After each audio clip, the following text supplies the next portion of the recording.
welcome to Bad Influence. This week we're looking at games that you build yourself. On a computer, that is. Our main review is FIFA International Soccer on the Mega Drive. We go behind the scenes at a spectacular laser show. And I'll be searching knowledgeably with help from some clever headgear and a tame techie. But first, clear the room. This next item is top secret. Now, don't tell anybody I told you, but there's a way that you can play brilliant arcade games like this one, Super Street Fighter 2, at home without having to buy an expensive arcade machine. All an arcade machine is a bigger version of your console. The parts inside are bigger and built to last. That, for example, is probably the biggest cartridge you've ever seen. And inside it is something called a PCB, or printed circuit board, which looks like that. When a game's had its day, the arcade operator simply takes out the old PCB, repaints the cabinet, and puts in a new one. So what happens to the old PCBs? Well, they're sold off cheaply, and you can play them at home if you've got one of these.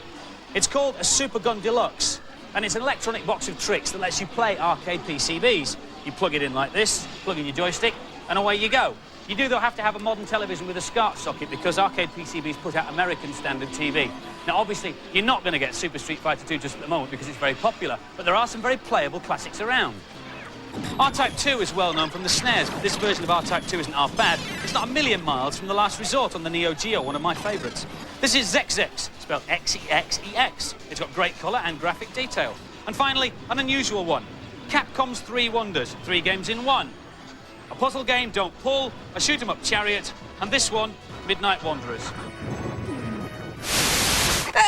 Greetings, festive furtlers. Only 2 weeks till Christmas, sir. So, in a minute, I'll be showing you how to turn this pile of old junk into a beautiful Christmas crown. But first, a very tinselly cheat for Premier Manager 2 on the Amiga. On the secretary screen, dial 220-769... and you'll get a fruit machine that'll let you win all sorts of help. For example, this one says, the bad cheat. One player is made into a super dud. Hey! Right, so, here's how to make your beautiful Christmas crown. First of all, get 2 coat hangers and cover them in metal foil, like so. Then cut up some plastic bottles and stick the bits on. And then get some sparkly tinsel and carefully wrap it round your crown. And then get some bits of toilet paper and very carefully attach the bits to the middle. I think you'll agree it's looking pretty good already. Anyway, I've got one here that I made earlier. I'll just finish it off. There we are. He should have got a grown-up to help him with that last bit. Our main review is the one all footy fans have been waiting for, FIFA International Soccer on the Mega Drive. It's got a choice of 48 national sides from Cameroon to Germany. You can play friendly games, tournament matches, or make up your own league. There's even a special simulation mode where the players tire as the match progresses. What more could any self-respecting footy fan want? Here's Sahale. This game's got everything. It looks fantastic and plays really well, and there's stacks of new options. This is England versus Germany. I'm playing as England. I think the sprites in this game are really well drawn and really well animated. The control system is a bit hard though, because if you haven't got the ball, you can't always go in the direction you want to go in. The scrolling's a bit slow. If you do a long shot, the screen doesn't always catch up with you in time. The crowds are really well animated and they've got digitised shouts, so it really adds atmosphere. This is a corner kick to Germany. You can either let the computer control the goalies or you can do it yourself, but it's best to let the computer do it because it's virtually impossible if you do it yourself. One of the really good things about this game is the 4-player option, which is brilliant. Each player's got a different coloured star. There's a really good instant replay feature in this game. Oh, I've just scored. You can watch the replay forwards or backwards at normal speed or in slow motion. There are loads of ways to adjust the way your team plays. Here I'm changing team coverage. You can alter defence, midfield and attack. Also, you can change the formation your team plays in and choose the style of play. This is the best soccer game ever. If you like football, you've got to have it. This is the most playable football game yet. It's definitely on my Christmas list. The graphics and gameplay are excellent. It's just packed full of new ideas. And so the final scores for FIFA International Soccer. Girls, 5. Boys, 5. Liverpool, 1. Manchester United, 273. If you're thinking of buying a Mega Drive multiplayer game, there are some things you should know before you buy your hardware. The multi-tap that we use to play FIFA International Soccer is this one. It's made by Electronic Arts and it will only work with their games. Sega have their own multi-tap, this one, but that will only work with Sega in-house games. So you couldn't play FIFA International Soccer on this one. Confusing? It certainly is. However, all SNES multi-taps, of which this is an example, will play all SNES multiplayer games. So the whole family can join in, and then perhaps Mum and Dad will realise that instead of being something to complain about, computer games are actually quite good fun to play. Now, earlier this year, when the weather was considerably warmer, considerably friendlier, and before the football season had even started, Violet went to Walsall to find out how a laser show is produced. This is the life. I love messing about in boats. Mind you, I'm the only person in the park who isn't rushed off their feet. Everybody else is getting ready for tonight's dress rehearsal. In a few hours, there'll be the first trial run of Walsall Illuminations featuring a laser show in the famous Arboretum. Arboretum isn't to do with boats and arbours. It's actually a botanical garden which features lots of trees. The laser beams are controlled by a scanning system which moves them around in space. In fact, it's rather like making shapes in the air with a sparkler. This is one of the two lasers which they're using tonight. The laser produces an intense beam of light with a limited range of colours, which are controlled by a filter. So how do they make patterns? Well, they move the beams using very small mirrors, which move very quickly. Once the shapes have been programmed into the control panel's microprocessor, the moves can be tested individually. I asked Patty DeVoe, the laserist, why they'd set up lasers on both sides of the lake. It gives a sort of 3D effect when you get the smoke coming in the back of it. It's a bit like a sort of tube of light coming out from the laser scanning head, and it just looks a lot better. Still a bit fast. The laser show has been choreographed to match the music sequences. One of them features moving images of the Thunderbird team, which were digitised in by the programmers. Is that stars in? Yeah. Lady Penelope's a bit off-centre still. They were then burnt into a customised microprocessor, a bit like a game cartridge, to control the computer. But it's dead easy to make changes to the computer program on site. This cassette holds the music for tonight's show, plus all the coded instructions for the lasers. So all we have to do now is wait for night to fall. 5, 4, 3, 2, 1.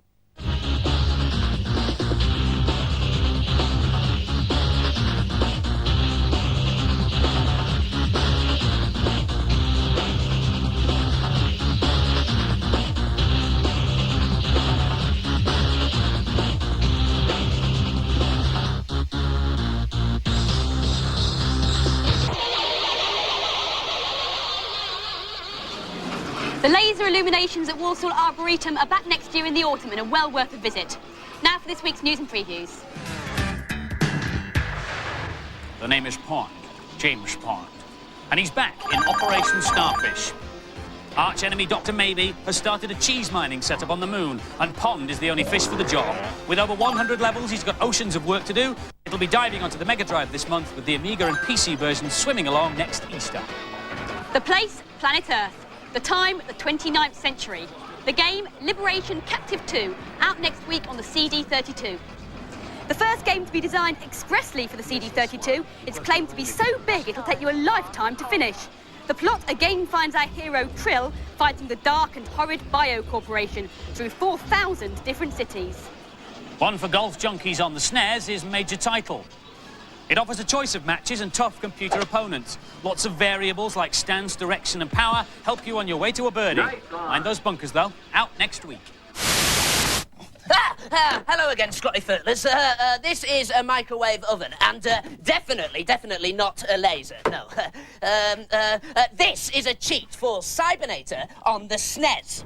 First of all, complete the first level without shooting any of the robots, then destroy the end-of-level boss machine, but don't shoot the guns at the side, though.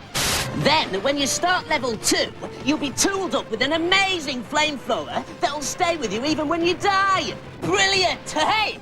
now time to test my laser. My microwave. Yes, 2 minutes, 700 watts, maximum frequency, auto fire. Auto fire! Whoa! Whoa! Whoa! Whoa! Whoa! Sad man. Now for some more games reviews. Oh, this thing's forever going on the blink. Where are the techies when you need them? Matthew, are you around here? So, this Oh, is the one here, is it? And she's Yeah, using a okay. futuristic bit of So kit put this called in like that. CamNet here. Ordinarily, it would use a phone line or a satellite link to connect up two places that over can be here. anywhere in the world. But for the purposes of this demonstration, anywhere in the world is behind our video wall and out here, behind our studio. This is Paul Garner from British Telecom's Research Laboratory, and they've developed the system. Paul, as the expert, can see exactly what Violet, as the novice repairer, can see because of the minicam on her headset, and they can talk to each other as well. So Paul can direct her actions and her hands. Keep turning it until you see a bump in that line, and when you see a bump, I want you to stop. As you can imagine, there are millions of situations where it's very difficult to describe what you are seeing down the phone, especially if you need expert help. And this is where this system really scores. Better still, not only can Paul direct Violet's actions and her hands, he can send her relevant information that she can pick up in the high-resolution eyepiece on the headset. To exactly the right send you the diagram of what that should look like. A diagram that relates to the bit of equipment. Until the two curves look exactly the same shape. Just look up a little bit so I can see it as well. That's fine, yeah, just a little bit more and I think we'll be there. Is that it? That's it. That's Hooray! It. That's The video fixed wall it. is Well done. repaired. Obviously, Paul, this is just a demonstration, but so you've developed this kit. Where do you see it being used? Well, we've already supplied one of these systems to the Survival Centre in Aberdeen, where they're trying to get medical assistance to remote places in the world, like North Sea oil rigs and the Yemen and so on. I see, so somebody at the scene of an accident will wear the headset like Violet is, and then a doctor will be sitting where you are, giving on-the-spot advice. Giving expert advice and helping with the diagnosis. Split-second diagnosis. It's a fantastic bit of kit, and it could save lives. It's amazing. Thanks for bringing it in. Okay, now for some more games reviews. In Daffy Duck, the Marvin missions, you have to save the cosmos from a load of marauding Martians. Daffy takes on the role of interstellar protector in the fight to conquer the evil Marvin the Martian, who's kidnapped some cosmic ambassadors and is threatening to blow up the Earth. As they say in all the best adventures, only you can save the universe. Here's Katie. If you like Looney Tunes characters, then you'll love this game. The graphics are really bright and cartoony. There are 20 different levels on this game, set on 5 different planets. This is the planet Amazonius, set in the jungle. I'll just try and kill this army ant. Oh, killed it. Now I've got 2 sacks of money, which can help me buy weapons later on. It's quite hard to kill the enemies, even though it may look quite easy. I'll just use my rocket pack to get up here. Oops. Okay. Oh no, got killed. This is one of the best looking platform games I've played this year, but the plot does get a bit boring after a while. This is another basic platformer. It's got nice graphics, but it didn't sustain my interest. It's cute and good fun to play, but it won't win any awards for originality. And the scores for Daffy Duck, both the girls and the boys gave it a run-of-the-mill 3 out of 5. Ever fancied controlling your very own army? Then this next review's just for you. Cannon Fodder on the Amiga puts you in charge of 24 military missions and a load of crack troops. It's a sort of Lemmings-like shoot-'em-up with a big strategy element. Here's Ian. It's great fun having an army at your fingertips. Don't let the power go to your head. You need strategy to play this game properly. You get a certain number of recruits for each level. On the left-hand side of the screen, you can see how many you've got left, or if one of your men is off on his own. The men can slip and slide on the ice. It's quite fun sometimes, but it gets very aggravating. Here I'm just trying to get the stack of grenades next to this building. Men are going the wrong way. Ah, here we go. Right, I've got the grenades now. I have to shoot that man. And just shoot those ones, and that's the shed gone. This is a Grand Canyon level. Here I'm trying to destroy all the buildings. That's one down for a start. Oh no, the shed roof's killed 3 of my men. Oh well, I'll carry on with one. If he finishes the level, he'll get promoted afterwards. This is a really simple game, but it's addictively playable. I love this one. There's just something about it that makes you want to keep playing. It's great. A smart war game. It looks good, and the gameplay is excellent. And the scores for Cannon Fodder, both the girls and the boys gave it a very good 4 out of 5. And now for games that you build yourself. First is this package called Build and Race. It comes with a plastic kit that you can build and paint in the normal way, but you don't get any instructions on paper, you get them on a CD-ROM. There, for example, are all the parts, and this is how they go together. I've been working on this all day, so I'm already up to step 17. And if you click on the relevant parts, it will help you identify where they are. That's this bit here, isn't it? This sprig here. And if I click on the words whale tail, it will tell me what that part is and what it's for.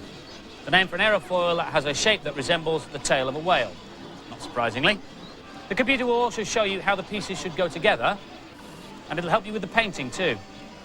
So that will now show me that those parts should be painted black, those parts aluminium, and those parts, which I think are the seats, should be painted a tan colour.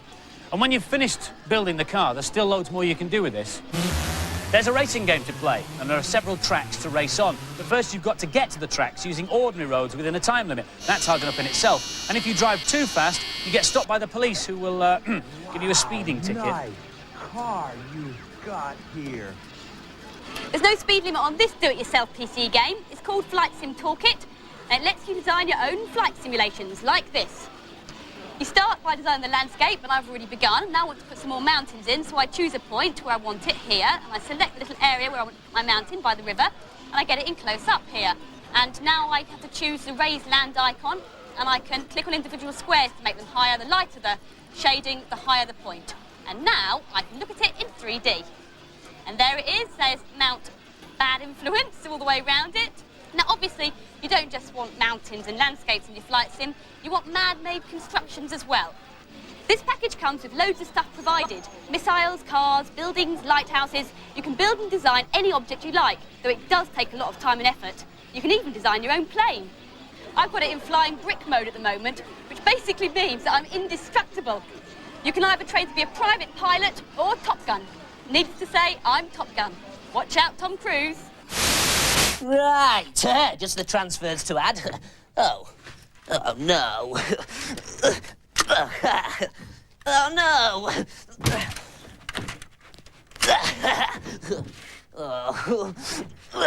Right, this is a cheat for Jaguar XJ220 on the Mega CD.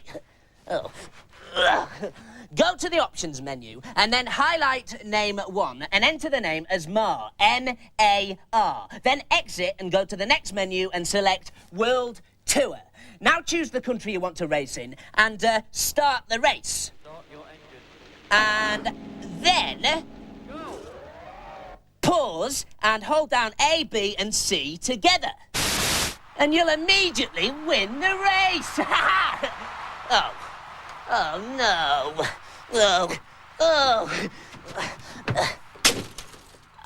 no! My air sea rescue helicopter. So that's what it was supposed to be. If you want to read the data blast, set your video recorder going now. Last week's competition prize was a Mega Drive with a highly acclaimed FIFA International Soccer.